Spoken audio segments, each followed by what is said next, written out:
Muy buenas tardes, gracias Matías por acceder a nuestra nota. Estamos en vivo para Futboleros, nos está viendo mucha gente, hinchas de la franja, de diferentes partes del país. También gente de Oberá que se conectó a la transmisión.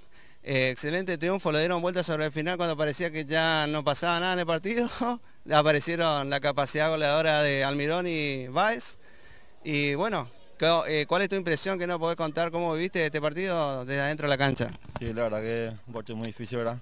Está muy trabajo, el refre para mucho la jugada, pero gracias a Dios me dio la oportunidad de los goles y, como se dice, aprovechar a mi compañero y se le dio el gol, que me dio ánimo también.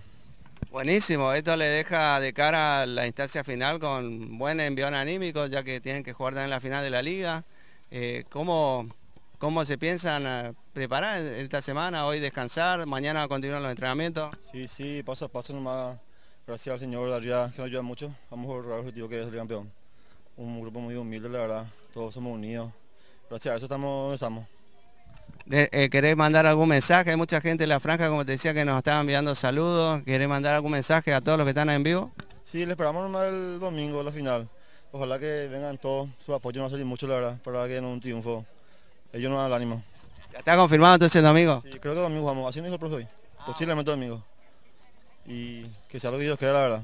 Buenísimo, Matías, te agradecemos tu nota, tu calidad para darnos tu entrevista y bueno, te deseamos el mejor de los éxitos en lo que resta en esta carrera como jugador de Guaraní. Gracias a ustedes. Gracias, Matías.